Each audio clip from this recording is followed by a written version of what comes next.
¿Qué hace? Bien. Ah,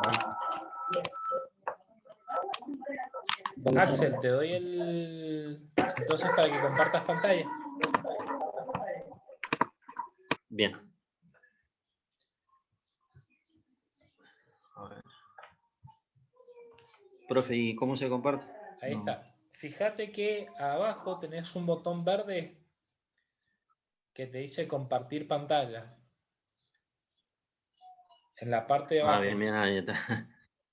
Cuando le des clic ahí, te va a aparecer una ventana y ahí selecciona la ventana que tenés abierta la presentación. Por ejemplo, si es PowerPoint, Bien. seleccionás PowerPoint y le das al botón que dice compartir, uno azul, se te habilita. Bien, perfecto. Ah, ahí está, perfecto. Ahí estamos viendo. Bien. Cuando quieran arrancar. A ver, espera, voy a silenciar.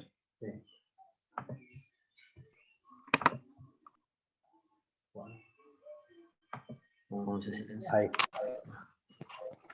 Bueno, nosotros, bueno, mi nombre es Eduardo Damián Araya y Axel Araya, y vamos a presentar 3 temas. A ver, porque hay una acoplación del sonido, no sé. ¿Está bien ahí? ¿Quiere, Ok. Bueno, vamos a presentar BIOS, GPU o tarjeta gráfica Axel, y, ¿cómo se llama? Fuentes. Axel, mirá. Perfecto. A ver, bájalo al sonido. Sí, bro. ¿Querés, Damián? Ya que están todos los dos en una misma conexión, ¿querés, Damián, desconectarte para hacerlo más fácil? Y que Axel, que está proyectando, dejen la conexión esa abierta y hablen los dos por ahí. Ok. A ver, ahí me voy a conectar.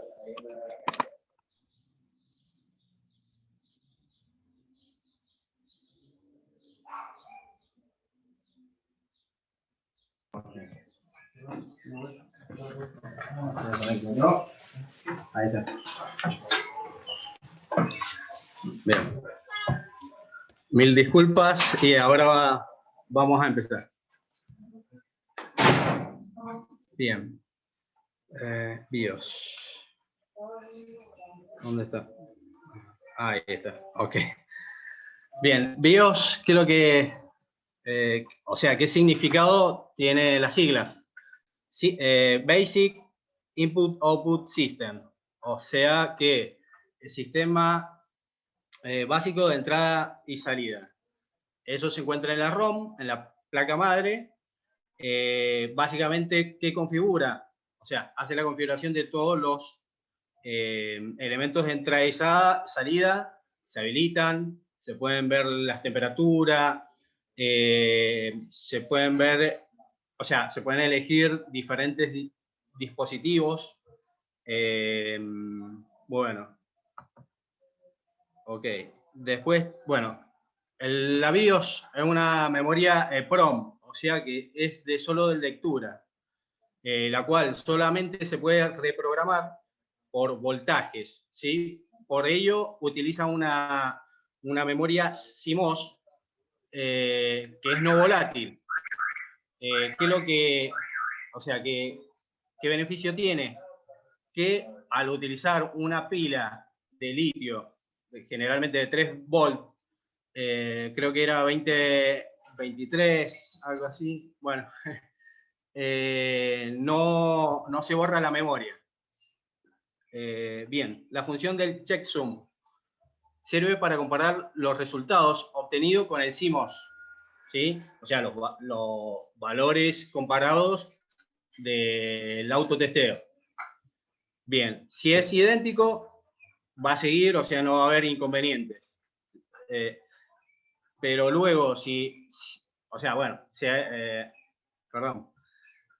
Luego el procesador toma el mando y da el control al teclado, a video, la memoria RAM, los puertos de serie, paralelo, etc. Mil disculpas porque se activó un auto. Bueno, los fabricantes de la BIOS básicamente son tres. Phoenix, AMI y Hour. La BIOS está compuesta básicamente por tres partes, o tres software. La parte del setup, que es un software o interfaz donde se maneja la BIOS, donde se puede habilitar, deshabilitar, bueno, un poco lo que habíamos hablado. El post, que es un software de auto prueba de arranque, o sea que testea todos los dispositivos. Primero hay una etapa básica donde la pantalla, si está en negra, testea los principales componentes, o sea, la memoria, ¿cómo se llama? La CPU, el procesador, bueno, el procesador, ¿qué más? A ver, veo que... A ver, sí, eran un par de componentes. A ver, la memoria, ¿cómo se llama? El CPU. No, me bloqueé. Bueno, hay una segunda etapa donde si aparece la imagen, ¿cómo se llama? Empieza a testear los otros periféricos, ¿sí? Entonces, ¿cómo emite? Bien. Acá emite un mensaje, ¿sí? Si hay conflicto con uno de los componentes. En la etapa anterior, ¿cómo se visualiza ese tipo de problema? A través de bips, ¿ok? O sea que son, bueno, pueden ser bips cortos, largos, la cantidad de bips. Bueno, eso te va a determinar el tipo de problema. Eso se impuso en las primeras computadoras IBM y luego se generalizó.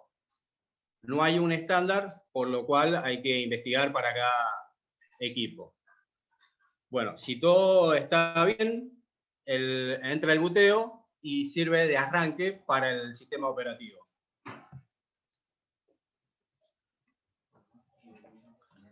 Bueno, profe, yo le voy a decir la etapa de la BIOS. Bueno, lo primero que se ejecuta es el POST, o la autoprueba de arranque.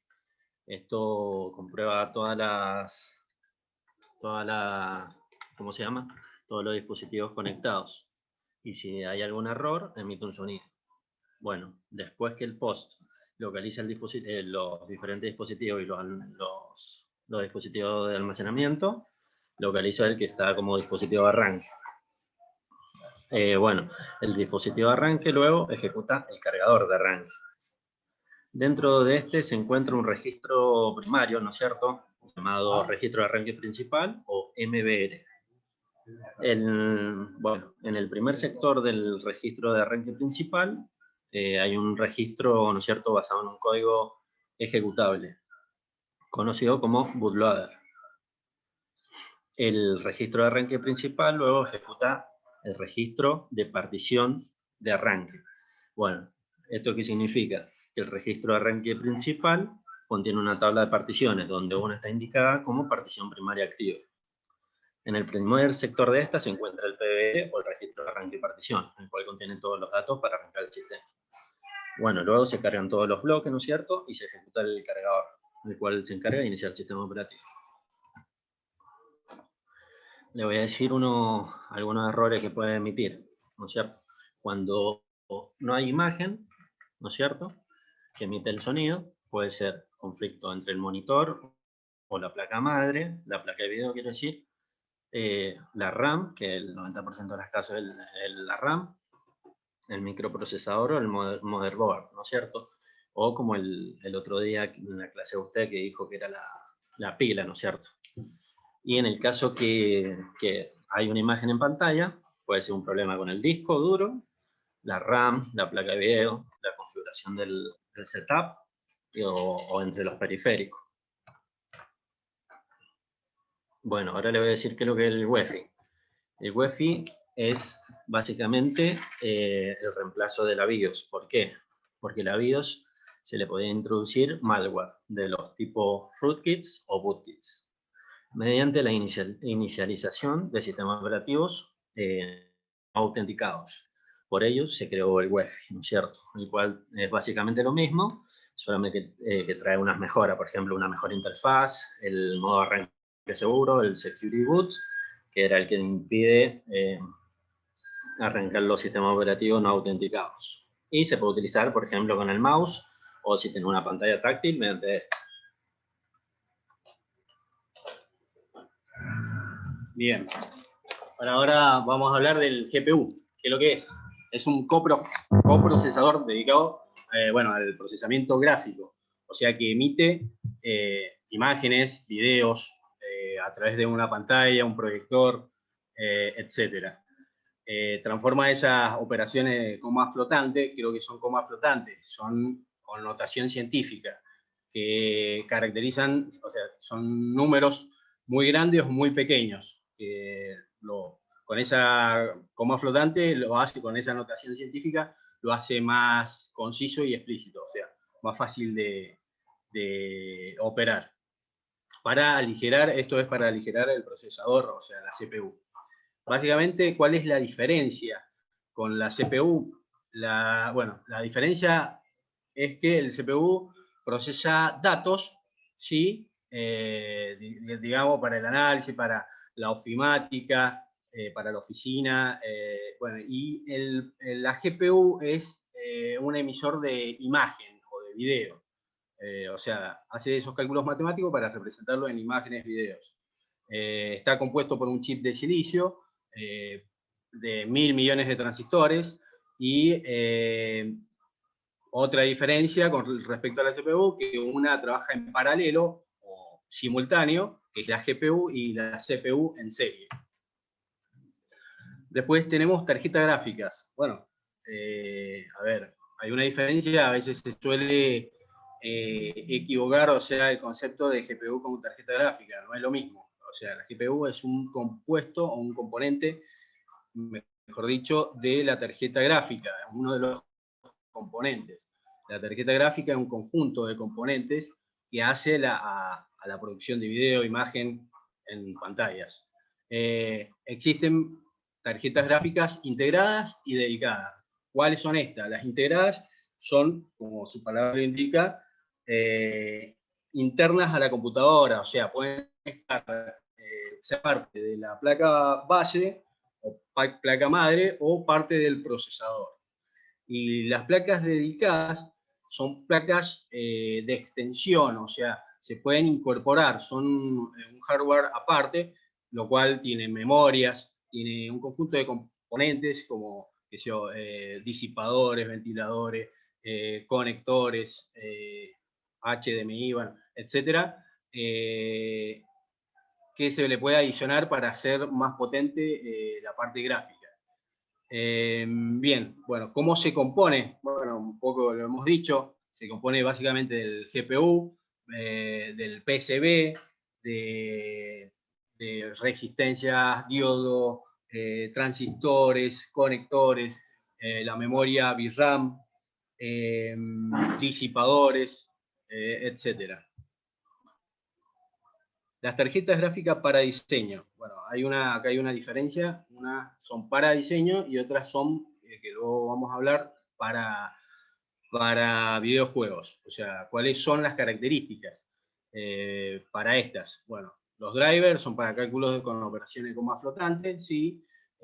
Son para texturas, efectos, tienen una memoria RAM EC, o sea que corrigen los errores y así evita que se reinicie seguido dicha computadora. Se calientan menos y su costo es más elevado en comparación con las tarjetas de video.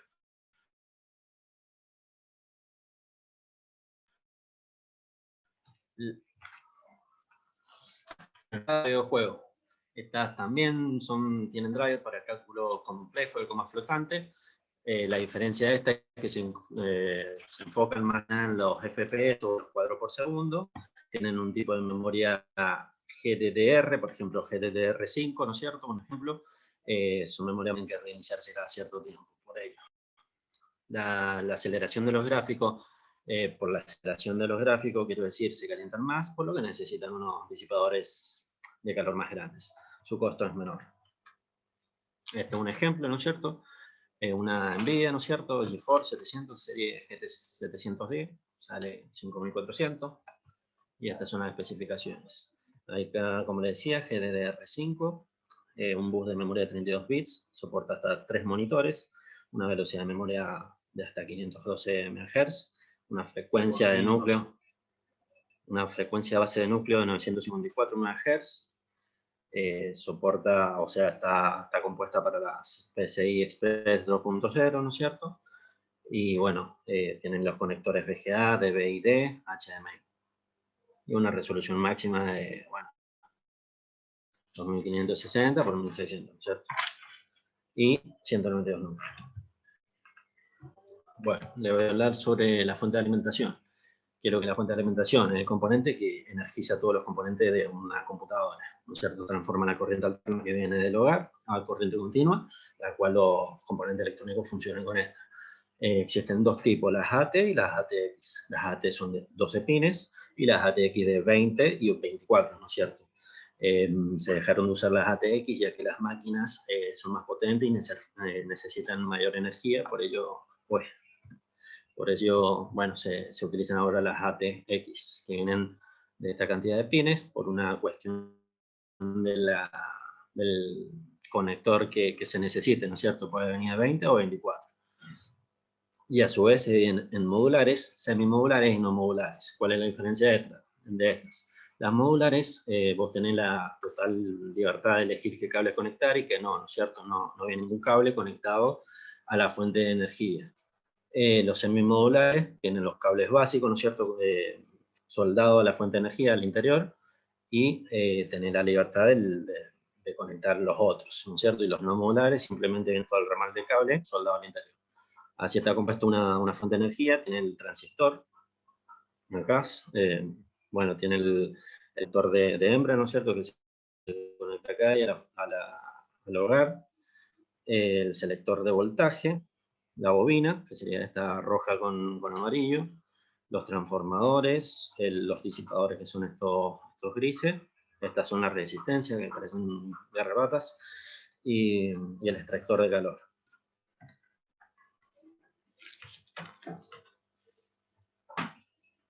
Bien, bueno, en el gráfico observamos la alimentación de una ATX, ¿sí? O sea, son de 20 y 22 y 24 pines.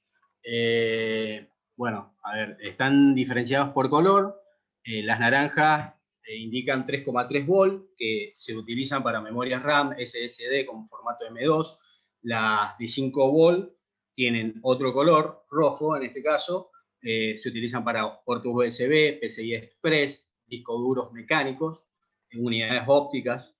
Las de 12 volt para procesadores, tarjeta gráfica, ventiladores, disipadores, básicamente eso.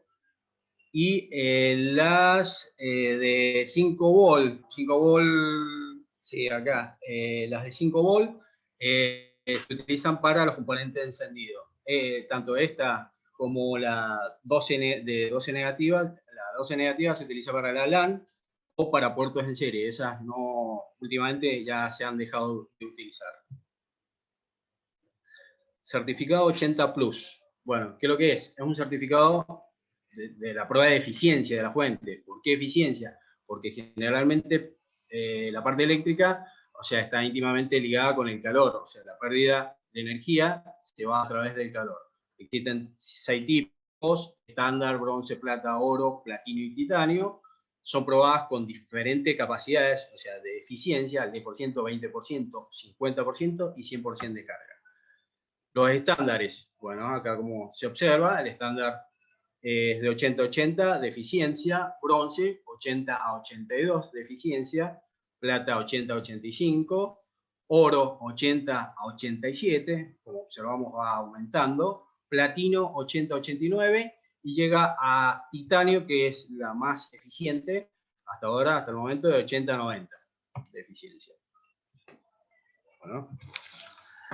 Bueno, acá en la imagen es como le explicaba, hay un ejemplo de las modulares, en donde cada uno elige los cables a conectar, ¿no es cierto? Las semimodulares, viene un ramal de cable ya soldado al interior de la fuente de energía, y las no modulares que viene todo el ramal de cable. Bueno, acá está la fuente de energía, y en esta imagen se observa que viene de corriente alterna de la casa, y se transforma en corriente continua, ¿no es cierto? Voltaje de entrada. ¿Qué es lo que es el voltaje de entrada?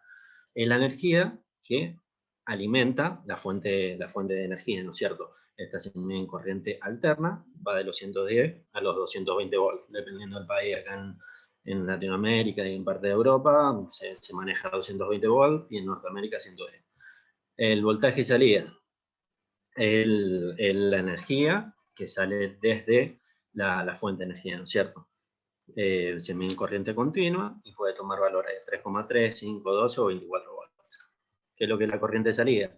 Se mide en amperes y esta debe ser superior a la que necesita la placa madre para funcionar.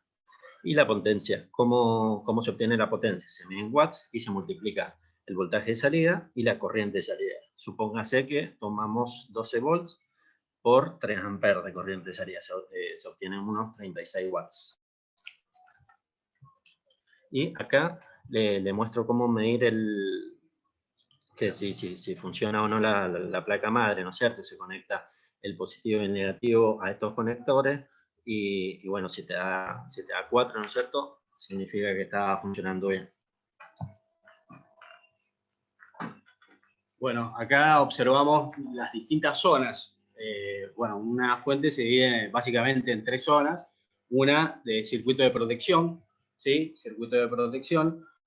Otra, circuito de rectificación, o del rectificador y filtro de entrada, y filtro de salida.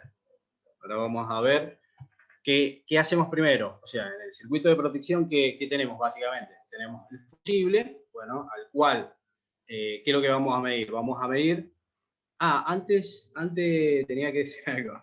A ver, antes de entrar a la fuente, primero lo que se debe medir son los cables. Son los cables, a ver, sí, acá, sí, de verdad. Se deben medir los cables, ¿cómo se llama? Las llavecitas estas de entradas, que estén en buenas condiciones. Si no, se deben soldar las mismas o reforzar. Se debe medir la continuidad del fusible, ¿sí? Y verificar, por supuesto, si está quemado o no está quemado o está en buenas condiciones. Básicamente eso es lo que se hace. Después tenemos la parte del rectificador y filtro de entrada. ¿Qué es la parte del rectificador? Es un puente de diodos, ¿sí? Se consta básicamente de puente de diodos y capacitores, que el capacitor es este. Y el puente de diodos bueno, son un conjunto de diodos que se sustituyen, que ¿para qué sirven? Es para transformar la corriente alterna en pulsos, ¿sí? Y a través de los capacitores, ¿sí? Se baja la señal para evitar sobrevoltajes, ¿sí? O sea, se aterriza la señal, se le dice. Bueno, ¿qué observamos acá? Perdón. A ver. ¿Qué observamos acá? Acá, ¿qué es lo que tenemos que hacer? Bueno, conectar la placa, darle energía, controlar o sea, la parte de alimentación del transformador indique voltaje, ¿sí? Y si indica, está todo bien, y si no indica, hay que cambiar el puente de diodos, ¿sí? En el caso de que el capacitor, ahora lo vamos a ver, no está la planilla, bueno, la diapositiva esa. Pero bueno, en el caso de que estén, a ver, ¿cuáles pueden ser el problema de los capacitores? Los capacitores se tienden a inflamar, a anchar, ¿sí? Eso se deben sustituir. Acá se debe controlar se deben controlar que todas las soldaduras estén en correcto funcionamiento, en correcta visión, o sea, estén correctamente soldados. Perdón, acá se me está Bueno, y por último, el filtro de salida, bueno, para cambiar los componentes, tienen cierta, ¿cómo se llama?, referencia a cada componente electrónico, donde te dice la cantidad de amperaje, resistencia, conductividad, bueno, etcétera. Todo depende del tipo de componente que se trate. Bueno, se busca y se reemplazará por uno afín. Eso sería todo. Muchas gracias. Excelente, muchachos. Gracias, profe. Muy Disculpe bueno. el principio. Sí, Tuvimos un inconveniente. disculpe. No pasa nada, no pasa nada. Son las circunstancias de estar en la casa. Pero excelente, muchachos. Excelente. Muy linda la diapo y Gracias. muy bien explicado con las imágenes y demás. Que yo me acuerdo que me mandaron ustedes un preview de lo que estaban haciendo y les había dicho el tema de, bueno, si las imágenes iban con explicación y la verdad que lo han hecho muy bien. Bueno, así que, muchísimas gracias, le agradezco. Excelente, muchachos. Muy bien, muy prolijo también la diapo, bien diseñada. Excelente. Bien, vamos a ver el segundo grupo. Javier Flores. No, perdón. David Flores y Javier Álvarez. Era al revés. ¿Cómo están, muchachos? Todo bien. Profe. Perfecto. Yo voy a compartir el PowerPoint y queríamos ver si después puede compartirlo David porque él también quiere señalar con el puntero. Bueno, vamos con vos entonces, Javi, después con vos, David. Ok. Bueno. Ahí te doy los permisos, Javi. Ahí está para que puedas compartir.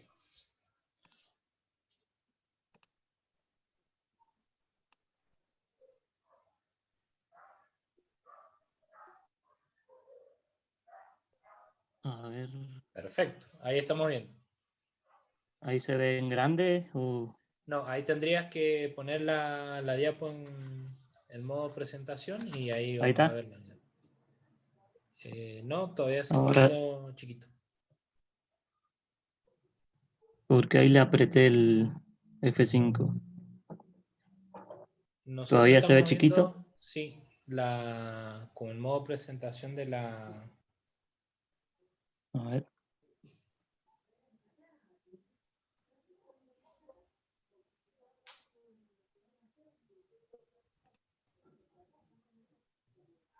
Ahora puede ser.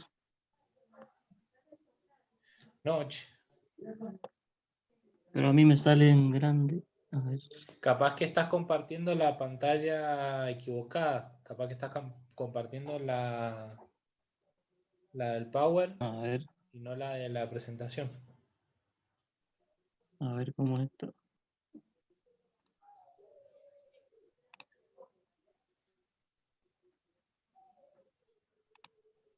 Pero no sería la misma pantalla.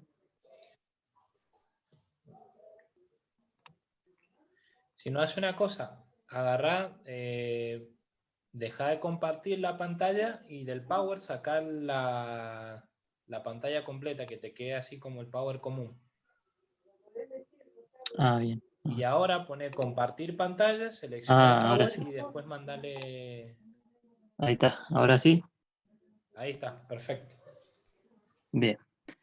Bueno, arquitectura de las computadoras, el profesor Molina Emiliano. Vamos ahora a exponer David Flores y Javier Álvarez. Yo voy a empezar hablando de lo que sería el CPU.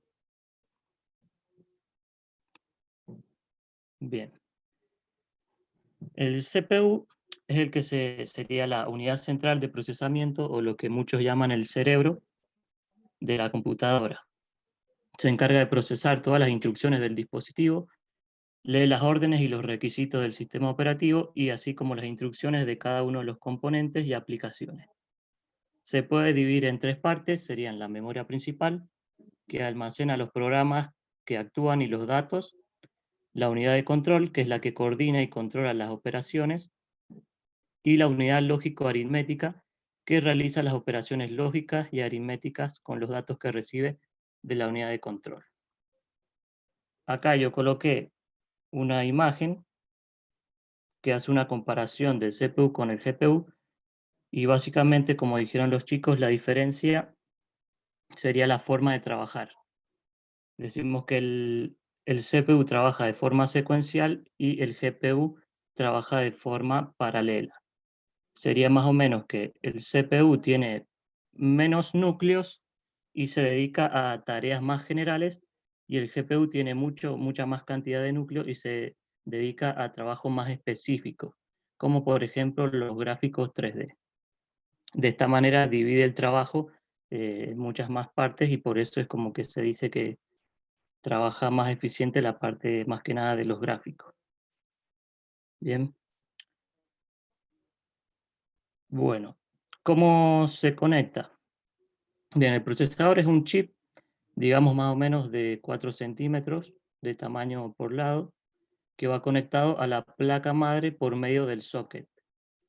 Tenemos dos tipos de socket. Tenemos por un lado la conexión LGA, que traducido esto significa Land Grid Array, que más o menos creo que se refiere a conexión terrestre. Quiere decir que los pines están en el socket y no en el chip del procesador. Y después tenemos la conexión PGA, que significa Pin Grid Array, que significa que básicamente que los pines están en el chip del procesador. Esa sería la diferencia.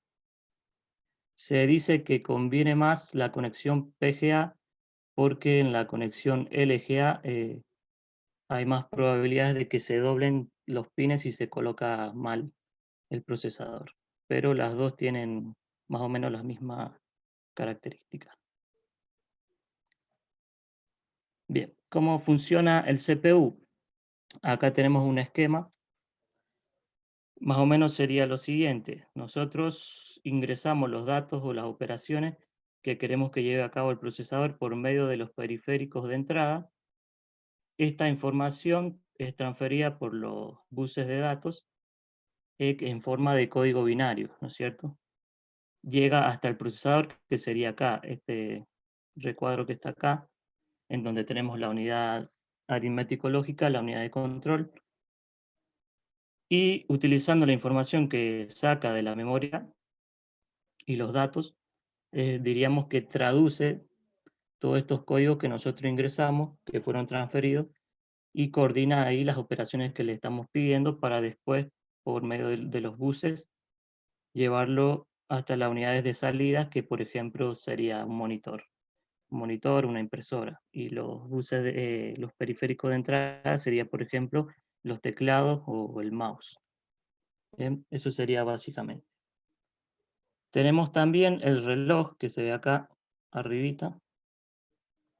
¿De qué se encarga el reloj? El reloj lo que hace es regular la velocidad de los ciclos por segundo. ¿Qué son estos ciclos por segundo? Serían las operaciones que va a llevar a cabo en cada segundo.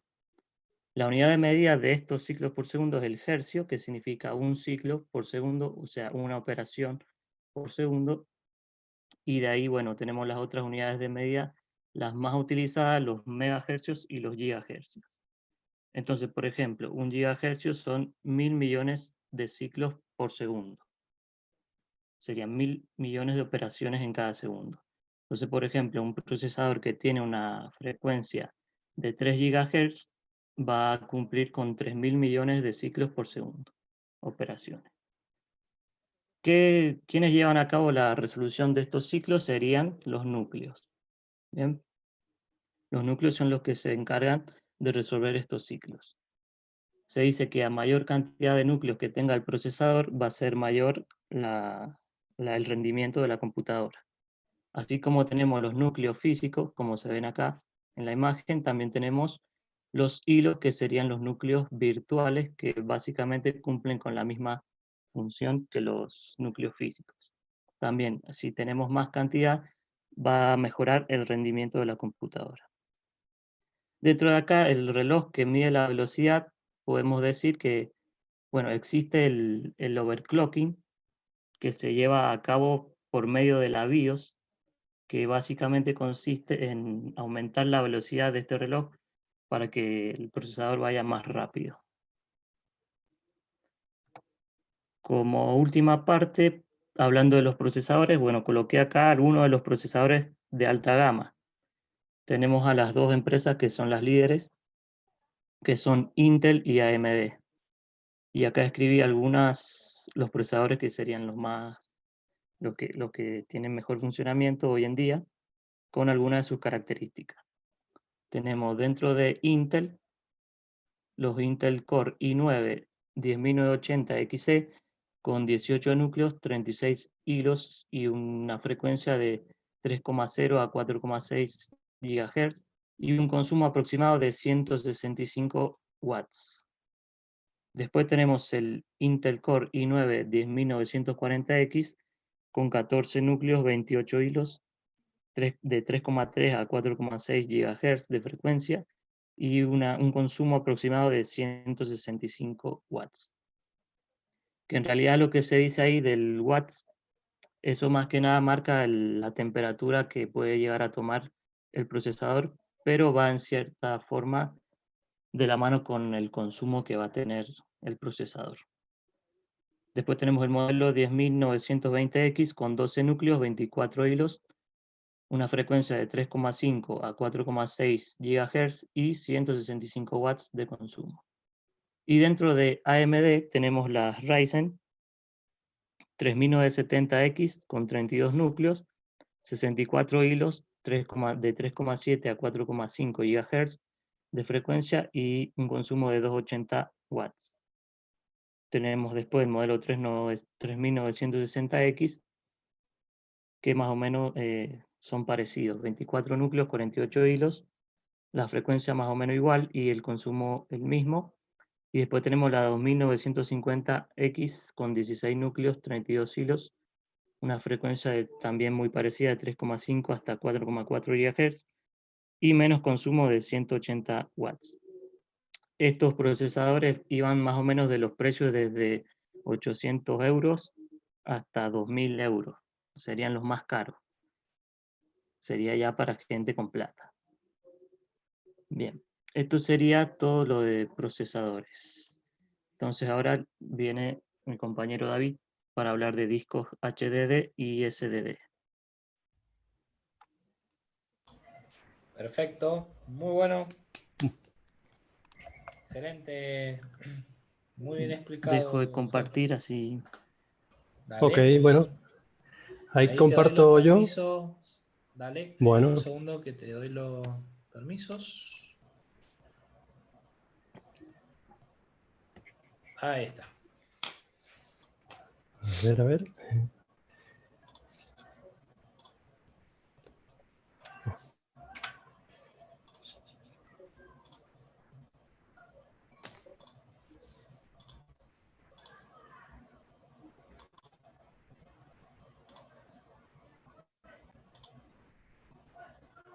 ¿Ahí se ve en grande?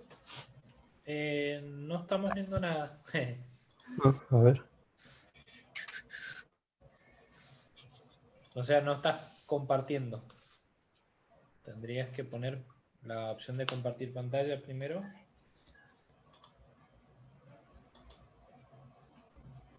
Acá está.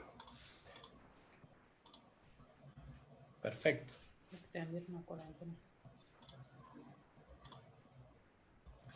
¿Ahí se está viendo en grande o en De chiquito? 10. Ahí se ve en grande. Buenísimo. Ahí se ve bien. Bueno. Bueno, yo les voy a hablar de los discos, del HDD y el SSD. Bueno, acá tenemos ese HDD, que es una unidad de disco rígido o disco mecánico. Disco mecánico, ¿por qué? Porque lleva todos elementos mecánicos, motor, brazo. Bueno, acá vemos el motor que hace mover el disco. Tenemos el brazo, el cual se mueve en forma transversal al disco. Acá tenemos un motor que maneja que es manejado por magnetismo, electromagnetismo. Bueno, ¿qué más? Bueno, un disco fue creado por IBM en 1956, el disco rígido. Por supuesto, no era este disco, era un disco mucho más grande. Era un disco más o menos de un tamaño de un motor de una moto, una cosa así, por decir un tamaño. Los discos rígidos son una memoria secundaria, no como la memoria arranque, una memoria principal. En él guardamos el sistema operativo, los archivos. Bueno, acá vemos un poco más el detalle de lo que es el disco rígido. Tenemos el plato, el brazo, el cabezal de lectura y escritura. Tenemos la placa, que es la que controla la velocidad del disco, que generalmente son de 7200 revoluciones por minuto. Tenemos las entradas de energía. Acá, en este caso, bueno, acá tenemos una que es Molex, y también con la conexión de datos antigua, la ID. Ahora tenemos la conexión SATA, conexión de datos y alimentación. En el cabezal no toca el disco, sino que hay un espacio entre el disco y el cabezal muy, muy, muy pequeño, para que no toque el disco.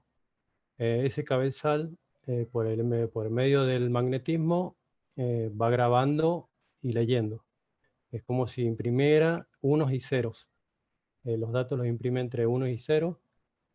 ¿Qué más?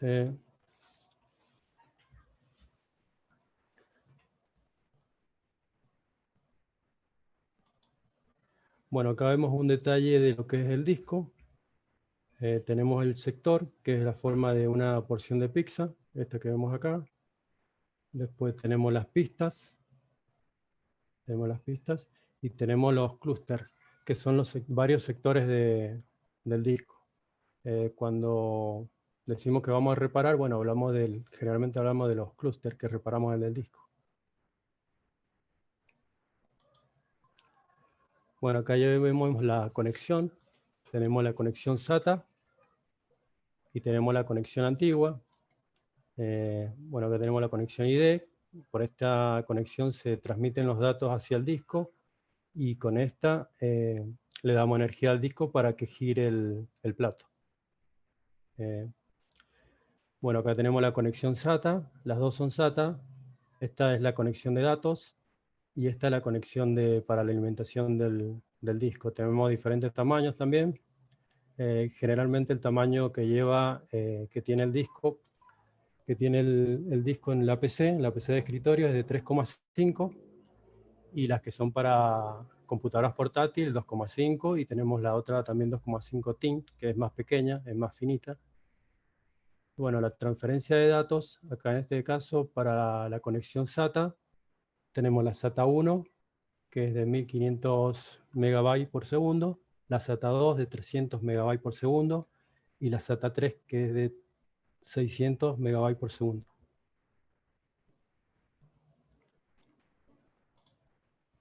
Bueno, acá ya llegamos a la parte de disco de estado sólido. Bueno, en este caso he puesto la diapositiva con una foto con las tres, porque a veces se crea la confusión de cuál es de estado sólido o cuál no. En este caso vemos las tres. Esta, que es la anterior a estas dos, bueno, esta se conecta por medio de la conexión SATA. Tenemos la conexión SATA ahí, de datos y de alimentación. Después tenemos estas otras dos que son más de alta gama. Una con conexión, las dos tienen conexión PCI Express, y se llaman M2.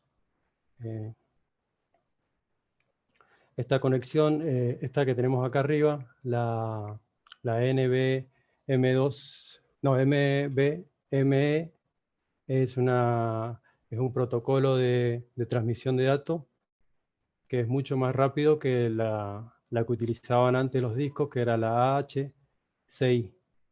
Esta utiliza otro tipo de protocolo, mucho más rápido, donde se reduce se aumenta el ancho de banda, y se saca el problema del cuello de botella, y también se reduce la latencia. Bueno, Bueno, acá tenemos otro detalle de los dos discos. Los discos estos utilizan bancos de memoria que son similares a los de la memoria RAM. Nada más que en este caso, al utilizar una memoria flash NAT, una vez que apagamos la computadora no se borran los datos, sino que quedan grabados, no como en la memoria RAM que sí se borran. Tenemos también un controlador, tenemos la memoria caché, que es como si fuera un tipo de procesador. Y en esta otra tenemos el controlador FISON, que es esto ya desde la última gama. Y también tenemos los bancos de memorias, donde se guardan los datos. Los datos se transmiten y se escriben por medio de celdas eléctricas.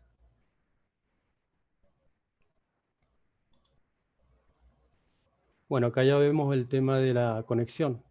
Tenemos la conexión, las dos son conexión PCI Express. Tenemos la de arriba que se conecta en forma vertical y la otra que se conecta en forma horizontal. Bueno, esta por supuesto es mucho más cómoda de conectarla, ocupa menos espacio, se calienta menos. Y bueno, acá tenemos esta que tiene el disipador, pero en realidad no calientan mucho, ya que no llevan piezas mecánicas.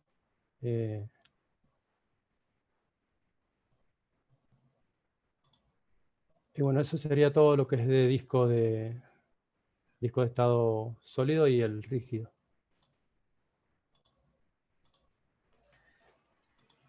Excelente, David. Muy bueno. Bueno, gracias. De 10. Muy, pero muy buena a todas, los cuatro.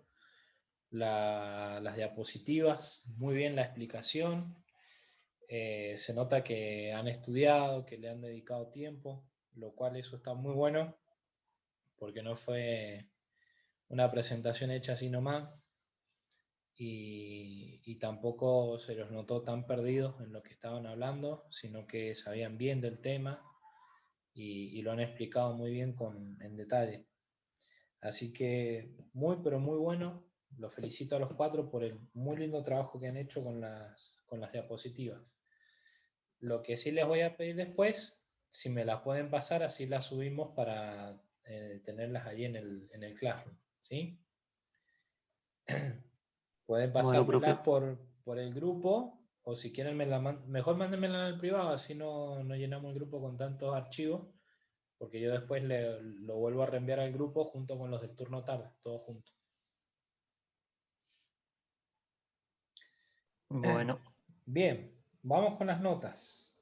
Los cuatro tienen 10, así que no, para hacerlo más resumido, ¿sí? Bueno, gracias, gracias, profe. profe. Pero sí, se lo merecen, porque la verdad que le han puesto mucho, mucho empeño y se ha notado. Más allá de los inconvenientes técnicos que son propios en esta modalidad, pero se ha visto bien el trabajo y el esfuerzo de los cuatro. Así que bueno, los chicos que faltaron, Daniel y Diego, irán a rendir la clase que viene, así que porque no me han mandado mensaje, nada, así que calculo que irán a rendir el próximo viernes. Así que bueno, chicos, muchísimas gracias.